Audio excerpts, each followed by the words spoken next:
Kia ora, good afternoon.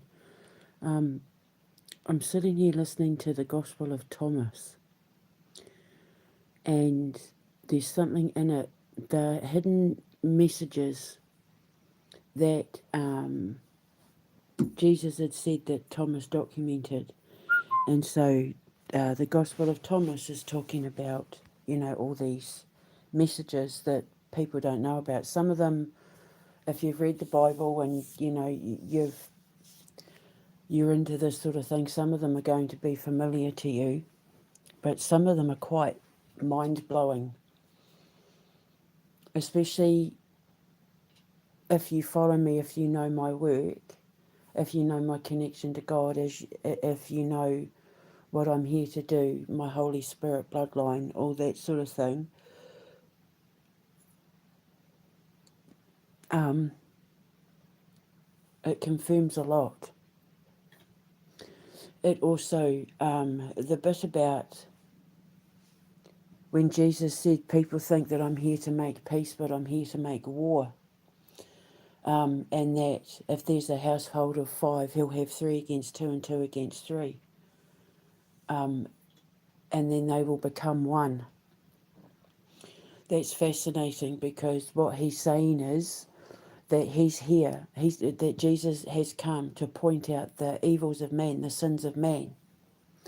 And that only when, the righteous stand up and fight the sinners will they be united as one. Only when people rise up and stand together in order to fight the people that he's revealing to be, the sinners and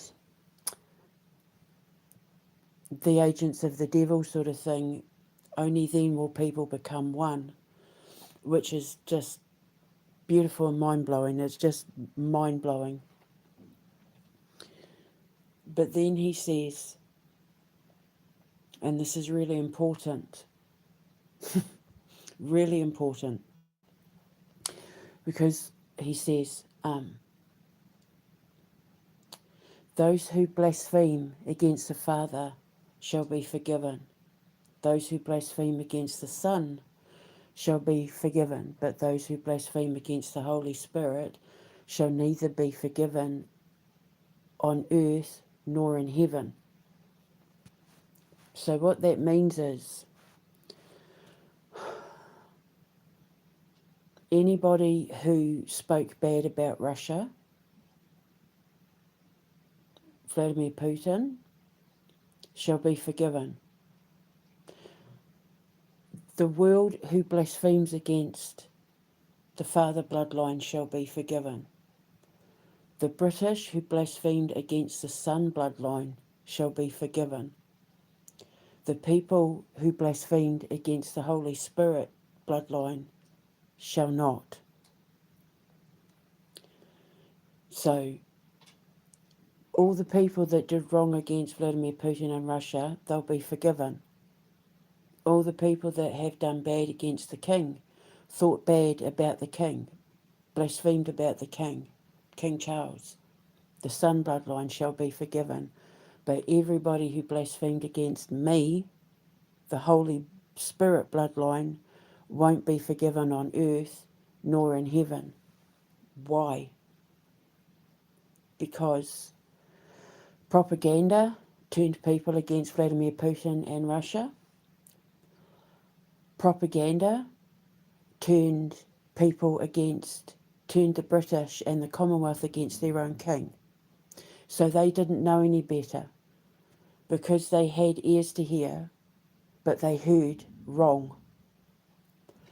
Whereas those who blasphemed against the Holy Spirit won't be forgiven on earth or in heaven, because the Holy Spirit is the messenger of God. And when you blaspheme against the Holy Spirit, when you turn against the Holy Spirit, when you had ears to hear and you chose not to listen to the messages of the Holy Spirit, you can't be forgiven for that, because you've turned your back on God.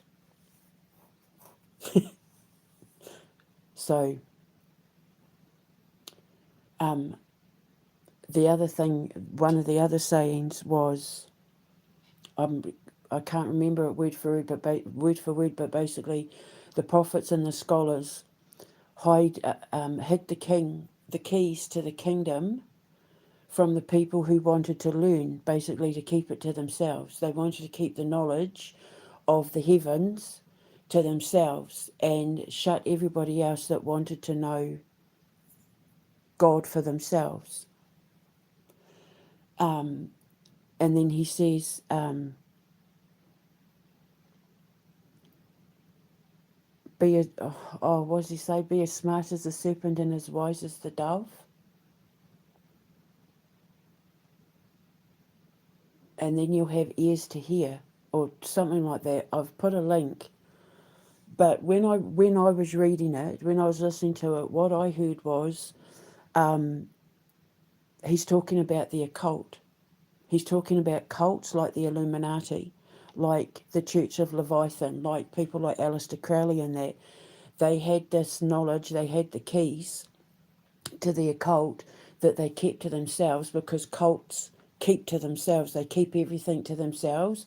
They bring the people in that they think are worthy of it and leave everybody else out. Everybody wants to know the mind of God. Everybody wants to know how God works, whether God to you is a man on a cloud, a man who sits in the kingdom of heaven, the creator of the universe, nursery rhymes, whoever God is to you, whoever you think created you or what you think created you, everybody wants to know who that is. They want to know them on a personal level. And you have people, like the ones who wrote the Bible, the Jews who wrote the Torah, not the Torah, sorry, God, blah, blah, blah, rewind, yoop. The people who wrote the Talmud admitted they wrote the Bible to confuse people. They wanted to keep that knowledge to themselves because they didn't want people having access to God, because when you have access to God, you have all the power in the universe. So they tricked people when they wrote the Bible, and they've admitted this, so that people would see it differently. And what Jesus was saying in the Gospel of Thomas, and my interpretation of it, is do whatever means necessary in order to become wise. If you have to be a snake and learn God through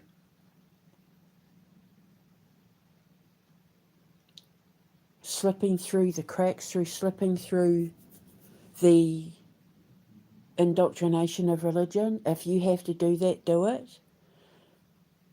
But do it with peace in your heart. Don't be underhanded. Don't be sneaky about it. Don't be like them and sneak how you find your connection to God, but do it in a way that if you have to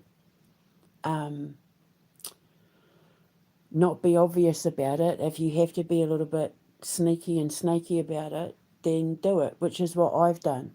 That's what I had to do. I had to learn my connection to God in ways that went against everything that I was taught as a Catholic, everything that I was taught about the occult. I had to go through the back roads. I had to